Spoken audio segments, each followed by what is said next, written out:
When we come with that heat, we got skip on the.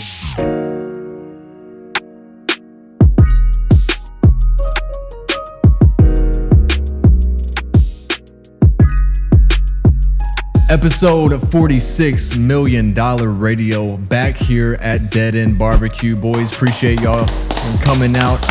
Appreciate Dead End for having us out once again. Big win against Kentucky. We saw Tennessee win 56-34. But before we get into everything, I just want to let y'all know this is the last week of Oktoberfest here at Dead End BBQ. So if you want to come back in and get some pretzel bites real quick, as well as the Sutherland bratwurst, the Reuben. I've been, since the last time we talked here and we were introducing this at the beginning of the month, I've been chowing down on some Oktoberfest when I'm up here at work. The Reuben's one of my favorite sandwiches on the menu right now. You can either get it with corned beef or the slow smoked turkey that we've got. Also, don't forget to come in and try out all the different Oktoberfest beers that we have on tap. Iron Forge, Abridged, Johnson City Brewing Company, Zool, as well as the Schultzbrau, and also got a signature cocktail, the Dead End Blackberry Lemonade, that's new to the menu. So make sure you come out here, 3621 Sutherland Avenue here in the heart of Knoxville, Tennessee, just a few minutes away from campus. So if you want to go to the game this weekend, we got a big one, big home game. Neyland at night, dark mode is activated. Make sure you come in and fuel up here at Dead End BBQ before you head down to Neyland. But boys, 56-34, Kentucky. I said last week my song selection of the week was Soul Food by Logic from the album Under Pressure. The reason I gave that was because we lost to Alabama. We were under pressure. We're about to hit these the last 5 games of the season. Now 4 after the Kentucky game, but we were under pressure. We've got to win out. But soul food, Kentucky Wildcats are the soul food for Tennessee football. If we need a bounce back win, let's just play Kentucky. It's a comfort I say we schedule Kentucky, 4 or 5 times a year. No, obviously, I'm being facetious, but yeah. So, what are the opening thoughts here? Here on this rainy Monday afternoon here in Knoxville, Tennessee. Tennessee 56, Kentucky 34. What do we see from this game Saturday night? The defense is still driving me insane. Yeah. I hate to say it, but yeah. Kentucky had way too many big – that's what kept them in the game, personally, in my opinion. That, absolutely absurd 71-yard touchdown that, got them on the board first. You got to wrap up. You got to make that tackle. You got to wrap up. Yeah. Good advice. But, that's just, I guess, injuries, still having a hold on the secondary. I mean, you can say that, but I still feel like, you hear it time and time again. Maybe it's a little, what's the word? I'm losing the word, but maybe it's the next man up. Cliche is the word. It's the next man up mentality. And as a coach, as a defensive coordinator, you need to be calling up the right coverages and putting your players in the best position to win. And at this point in the season, even if you're starting freshmen that had to come in for, an injured spot and they move up to be the starter, they're not freshmen anymore at this point. I mean, we've had so much experience through the last few weeks in these big games, Georgia, Alabama, things like that. I mean, we got a big one this weekend, and we can't afford to be letting up almost 500 yards of total offense that we again saw with Kentucky. I think it was Arkansas, we let up 496, and Kentucky, we were in the 490s again. It's like the 2022 season. Literally, our defense is not as good as the offense. So, I mean, the offense just has to shoot out every game. Yeah. But thank goodness our offense came to play against Kentucky. I mean, it reminded me of the old Tennessee offense with Josh Heupel. And I also went live Saturday night to kind of recap the whole day. So if you tuned in to the multiple lives on Saturday, we had the UFC 321 reaction as well as the college football Week 9 slate. But tonight brought me back to the beginning of the Josh Heupel, not tonight, Saturday night brought me back to the beginning of the Josh Heupel era that started in 2021. After a tough 38-14 loss that we saw in the swamp that year. We came out, put up 28 points at Missouri in the first quarter, ended up winning 62-24, scored 45 in the first half. And then the next week against South Carolina, another 28-point first quarter. We led 28-0 in that game. And then we scored another 45 against Vanderbilt and Kentucky that year. And that was what I said Saturday night. That was kind of the first time an offense like that has been brought to the SEC, and defensive coordinators in the conference didn't really know what to do with it. And the Kentucky game Saturday night reminded me so much of that early Josh Heupel offense. We don't see the tempo really, but we haven't seen that really all season except for, drives before the half ends, 2-minute drills, stuff like that. But it was very comforting to see for, I think, the second time in program history, first time since 2017, 2016, I think it was, that 3 different wide receivers in the same game all had over 100 yards. So we saw the big 3, Mike Matthews, it was Braylon Staley, and of course Chris Brazzell, all came out with huge games on Saturday night in Lexington. But Jacob, what are your thoughts on it? Yeah, I mean, I just want to reiterate kind of what Griffin said. That's the first thing that jumps off the page. You're real happy that we scored, what was it, 56 points. Yeah. But it is really concerning you're letting a team like Kentucky score, at least 30 points on you. I can't even keep up with the numbers because that's just atrocious how much, scoring was going on. Like, I do like a little bit of defense, if I'm being honest. Yeah. I know that may seem shocking, but I would be really happy if we could hold a team below that. It does not look like that's where it's going to be headed for Oklahoma this coming Saturday. Well, the thing that I noticed from our defense, Kentucky had I think it was 2 drives that were long, sustained drives where they drove down the field.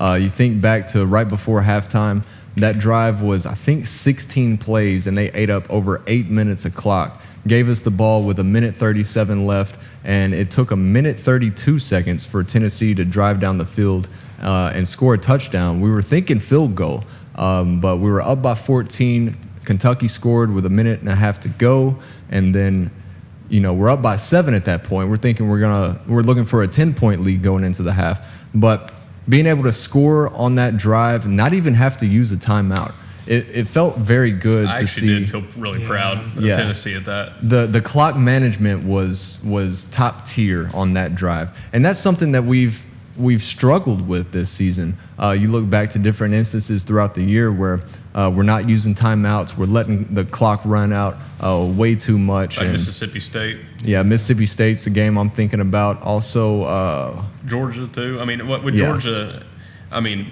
with that clock mismanagement, I mean, he kicked a field goal with 6 seconds left. I think he could have gotten one more play or something. Yeah.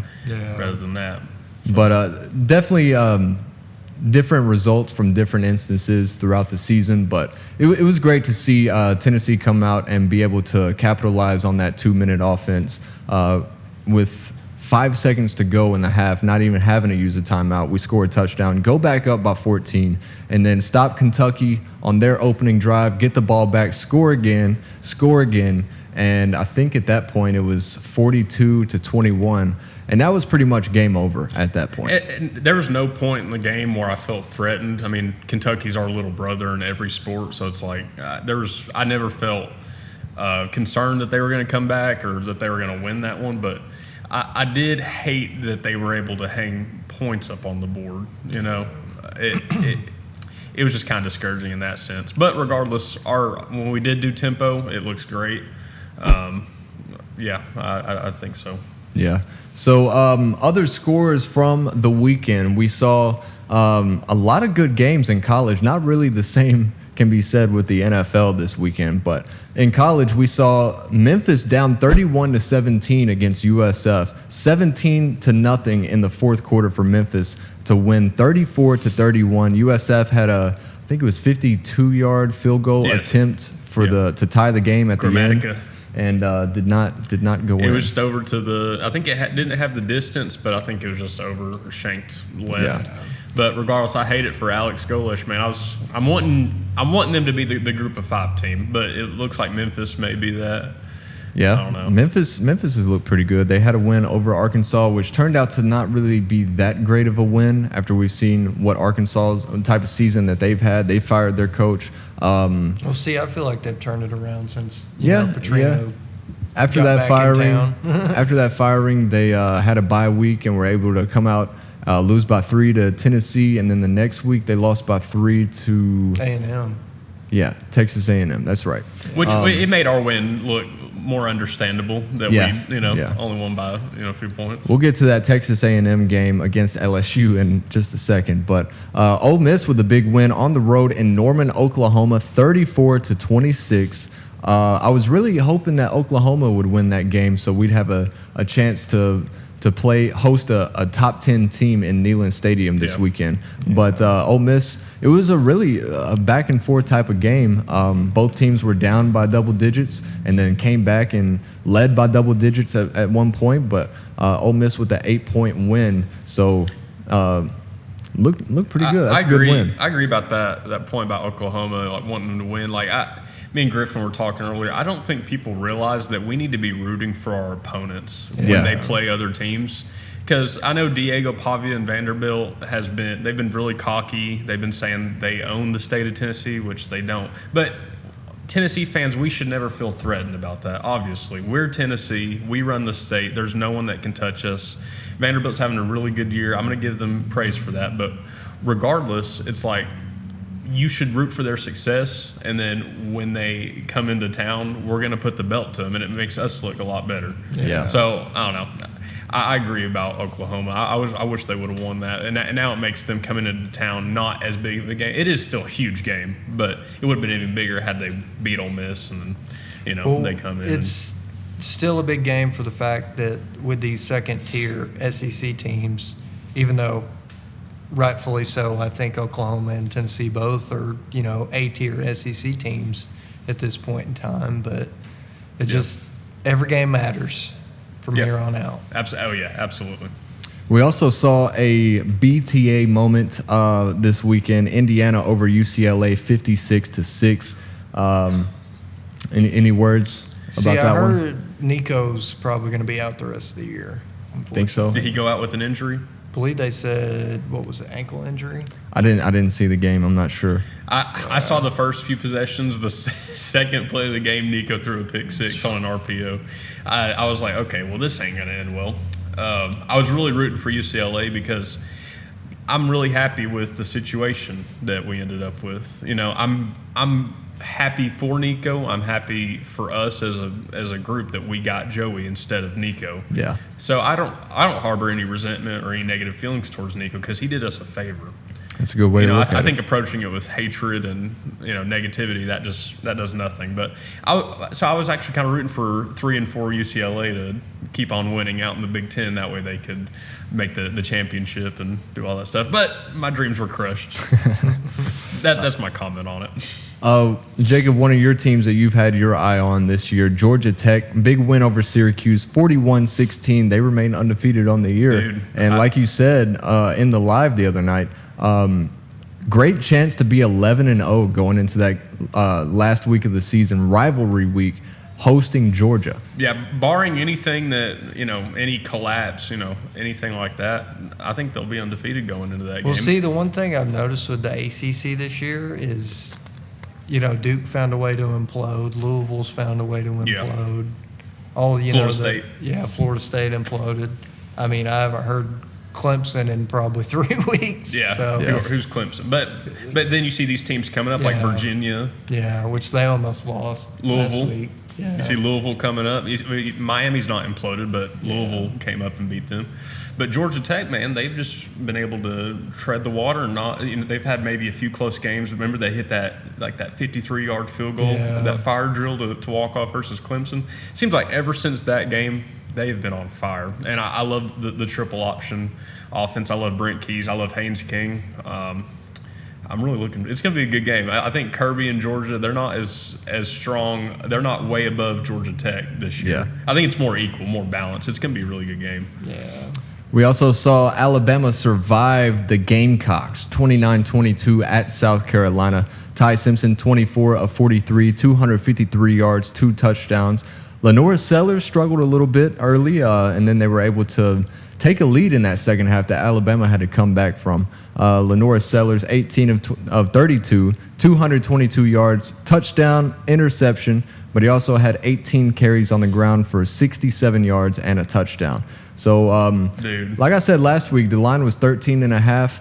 We saw Alabama win by 17 against Tennessee, that in Tuscaloosa, but really because Tennessee just kept shooting themselves in the foot, and I didn't think South Carolina was necessarily going to do the same thing, and Alabama on the road, South Carolina was probably going to keep it pretty close, and they had a great opportunity to knock off the number 4 team in the land. Yeah. But the thing is, like, South Carolina fumbling at the end, I kind of mentioned this earlier. I was like, that's like a destiny. You look back on the season, if you win everything, of course, you're like, that was a play that got us to where we are. Because, just say South Carolina doesn't fumble it and they go down in the field and they score, and somehow Alabama is, they have their first loss in SEC play. I just feel like that really affects the trajectory of their season a little bit. So for them to actually go into hostile territory and come out like that was crazy. A lot of people were harping on South Carolina's player for not tackling the dude at the end. I don't. People have like have to because of the clock. People have no IQ. Like, I seriously don't. They're like, they think that has something to do with sports betting, but it's like that was the only available play where he can get the ball back. So if Alabama were to, if you were to make the tackle right there.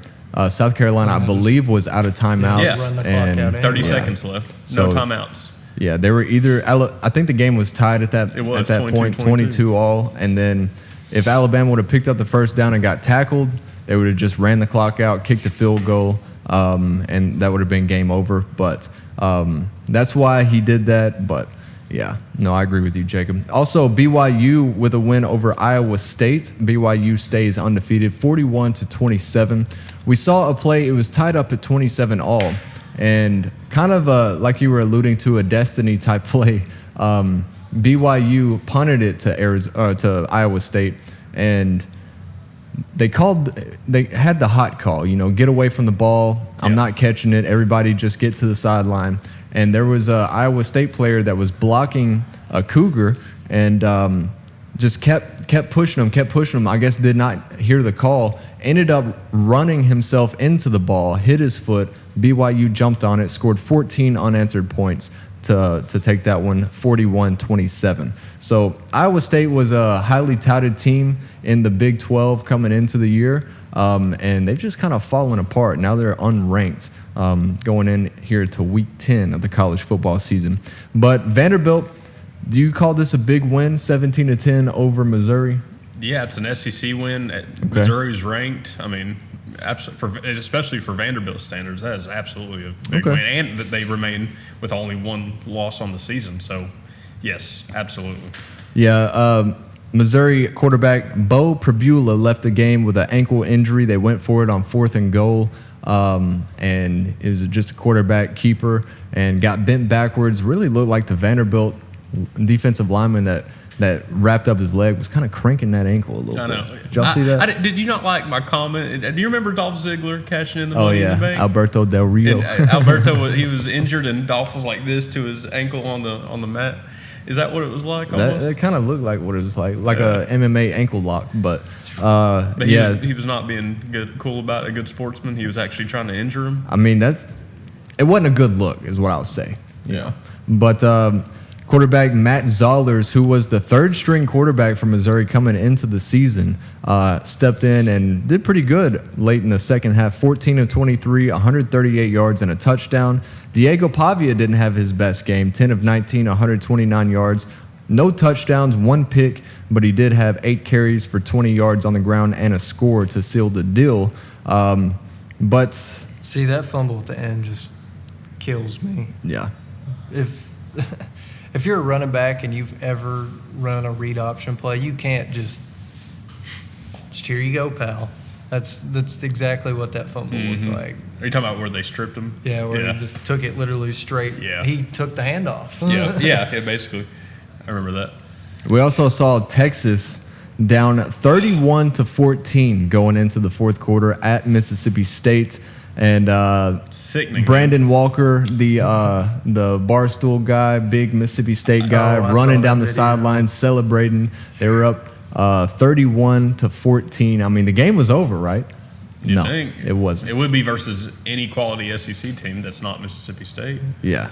Texas comes back, forces overtime, scores a touchdown to make the final score 45-38 in overtime. Texas survives once again, and they're still number 20, I think, in the AP poll. The thing is, my brother, we were in my dad's garage. We were all watching it, and he called it, and I was like, dude, ain't no way. Like, it's Arch, I didn't realize he got injured or something. Yeah, and then the backup came in. That was in overtime, yeah. Yeah, and he's still in concussion protocol, too. But regardless, I was like, there's no way Texas is coming back. They're not good, See, that punt return's what saved That them. is literally what changed the game. Because that taught it, didn't it? Yeah. Yeah. But then you think Mississippi State has the ball now. Like, each team that has the ball left with like a minute and a half, South Carolina, Mississippi State, they choke it. It's a big choke job, and that's what separates the Texas teams. Oklahoma even. And the Alabama teams. At the end of the Ole Miss game, they had the ball last, and that's what separates them from, the rest of the pack. Yeah. They know how to end a game. You know if you're going into overtime with Texas, like last year, I think they went to overtime with Arizona State after Arizona State came clawing back. Cam Scatterby had the game of his life. But then Quinn Ewers just throws a dime on like 4th and 10 into the end zone, So, yeah. It is what it is. We also another team that we can say probably doesn't know how to close out a game. LSU was up 18-14 at half at home against the number 3 team in the land, Texas A&M. A&M storms back in the second half, winning 49-35. That's a 35-7 run in that second half over LSU. So we saw what happened yesterday. Came through the wire. Brian Kelly fired from LSU. Did you say closeout or win? Saying tomato. Oh, okay. Yeah. It's good that he's out of there. I mean, like what'd you say? What's your classic quote about being a coach? Oh, it's the fired college football coach, fired NBA coach, NFL. It's the best job that you can have in the whole country. It literally is. A $31 million. Was it 31? It was 53. It was like in the 50s. Okay, Yeah. He's getting paid until 2031. Over a $50 million buyout. That's awesome, insane. dude. He's making 31 cents per second. Oh, Lord. That's awesome. I saw the breakdown. And the thing is, you can't feel bad for these guys because they're getting so much money. It's like you can't even feel any sympathy. But the thing is, it's gonna go sit at home for 2 months, I guess, before somebody else calls you. unless I wouldn't probably work ever again, if I'm being honest. But regardless, it's going to cost them another $47 million or so to get a new coach. So Brian Kelly will make 31 cents per second, $18.46 per minute, $1,107 per hour, $26.5 thousand per day, $186,000 per week, $808.3 thousand per month until 2031. You're making me sick. That's like my salary, and Is it? like any of those numbers is more than my salary. Yeah. Except okay. I will say there was something that came through on Twitter I want to mention. It's kind of a tie in the Green Bay as well. Rob Demovsky, he's an ESPN staff writer with the Packers. He's a beat writer. He made this story January 16th, 2019, and it has to do with Robert Saleh, Matt LaFleur, and Coach Brian Kelly. So this is verbatim. I just want to read it just to give you kind of I don't feel bad for Brian Kelly whatsoever. Obviously, he's getting paid a lot of money to get fired, but this just kind of shows the type of guy we're dealing with. Okay, we know the stories of like what happened at Notre Dame, and I don't want to get into all that, but this is a quote right here from Green Bay, Wisconsin.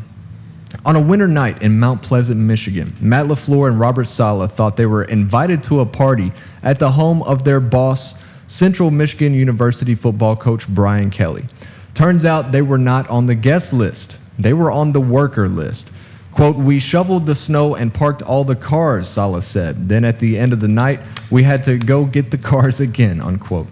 And then they went back to the tiny apartment they shared as graduate assistants and stood around their kitchen table, the one without any chairs. We decided that, we decided that when we're in that position, we're never going to treat people the way we got treated," said Saleh.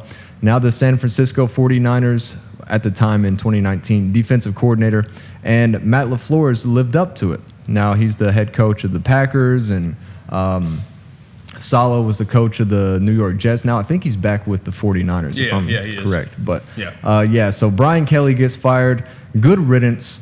You know who's looking for a head coach? We've got Penn State, Florida, LSU. Soon to be Texas whenever Sarkisian goes to the NFL to be There a are head coach. talks about Sarkisian going to the NFL. UCLA looking for a coach. That's my call. I don't think. I mean, why would you work again? If I'm being honest. I mean, Yeah, but also this brings up now that Florida, Penn State, LSU all looking for coaches. We're going to be on Lane watch throughout this whole offseason. As soon as the season ends, Lane Kiffin is going to be in these talks to take a position. And there's one way, which I think a lot of Tennessee fans have come around to Lane Kiffin over the last 15 years or so since he left Knoxville, but like a thief in the night.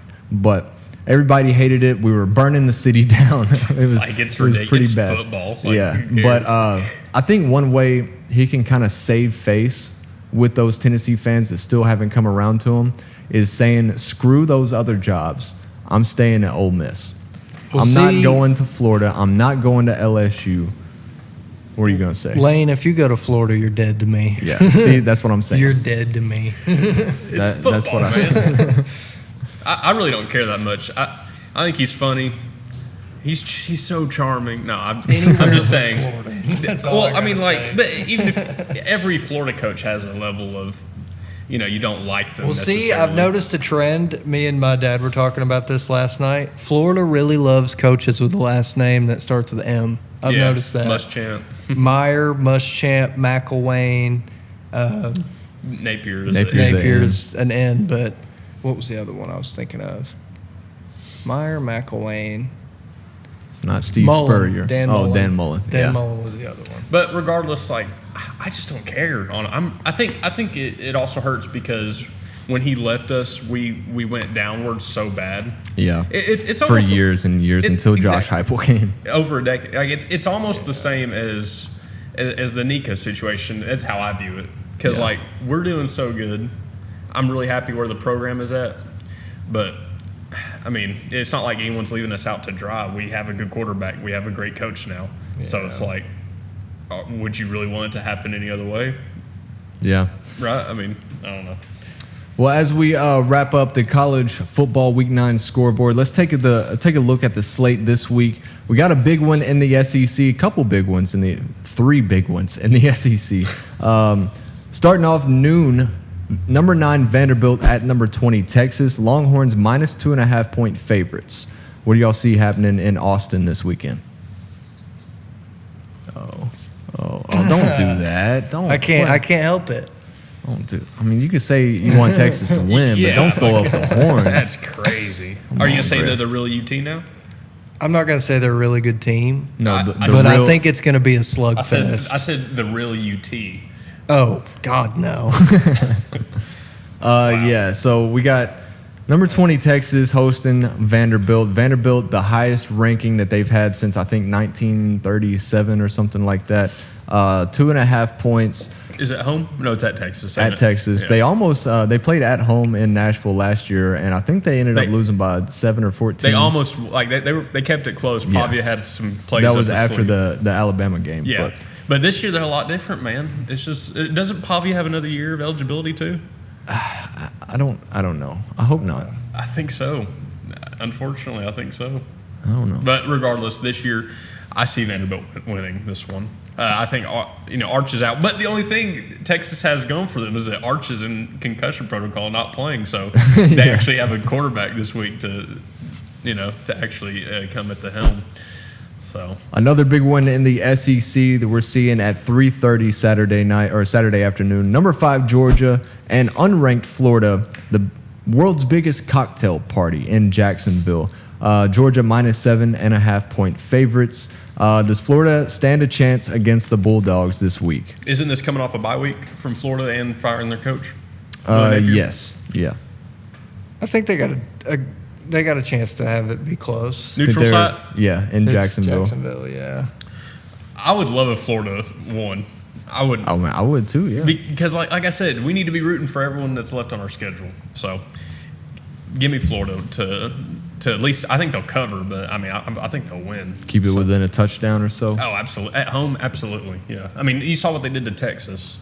So It's in Jacksonville, not Gainesville. It is a neutral site. still, I don't care. I don't care if it's home away. I think Florida's going to do something crazy with the interim coach. Now, I think it'll either they keep it close and they win, or they almost win, or they lose on a heartbreaker, or the complete opposite and they get blown out like 49-7, something like that. I don't think there's a really in between. We also have the big one for us this week. 7:30 kickoff. Number 18 Oklahoma, number 14 Tennessee in Neyland Stadium. Vols -3.5. Before the Ole Miss game, the highest offense Oklahoma played, and we've heard all year how they're the number one defense in the country. But before that Ole Miss game this past week, the highest ranked offense they played was Michigan, who ranked number 70 in the country. Oklahoma did set the blueprint last year of how to stop Tennessee's high-powered offense. After that, we ran to more of a running game, rely on the defense type thing that we saw. But do you know what the blueprint was? You said that before. I just didn't know if you knew I don't know what I think it's just the way they do the coverage. Cover 2, drop the secondary a little bit and really rely heavily on that front 7 to wreak havoc, as well as be able to stop the run. And when your secondary plays off the ball and plays kind of a cover 2 shell defense, it's very hard for receivers, especially the way schematically that Tennessee tries to approach the game on offense. It's very difficult to get receivers open down the field when the defense is playing like that. Yeah. So and Tennessee likes to spread it out too. On the field it's more narrow. The hash marks are, so or maybe wider. I don't know. They're wider in college. Yeah, and so they really like to spread it out to where if they're over here, they're putting a receiver way on the wide out over there. Yeah. So predictions this week, boys. Go ahead, Griff. 45-42 Vols. Neyland at night. Nail biter. Dark mode activated. Yeah, I like that what he said, because he kind of mentioned earlier it's going to be a shootout. Yeah. I think so. I think it'll be a shootout as well, unless Oklahoma can't get their offense going. But I have a feeling with the way our secondary's been playing, the writing's on the wall, guys. John Mateer's going to eat us up. But I think our D-line can actually pressure him and make him scramble and make him, try to get the ball out of his hands quick. So that could be to our benefit. But if he has a lot of time in the pocket, dude, it's not going to bode well for us. The over-under is 56.5, so they're saying a lot of points will be scored in this one. Yeah. Yeah. Well, what do you think? I think it's going to be this is tough. This is you one sound of like those, LeBron making the decision. Oh, man, this is tough. I'm taking my talents to Neyland. Yeah. But, this is going to be one of those games where Neyland is going to win us the game. I truly think that the crowd, I think that the environment, let me check the forecast. Maybe it's a little rainy. Maybe it is more of a ground and pound type of game it ends up. I'm so happy dark mode's here, though. Dark mode, Neyland at night. We've never lost in the all-black uniforms. I hope Adidas can match how cool they look. And shout out to the UT football media team. That is so tough. 2 years in a row that they've just done a supremely fantastic Can I just edit. say, thank God UT doesn't wear green, because I don't know if y'all saw them Miami uniforms. the pictures they showed us a couple days before, Didn't do them that justice. ain't the same color. Yeah. Yeah. The pictures looked a lot better than how it Yeah. looked on the field.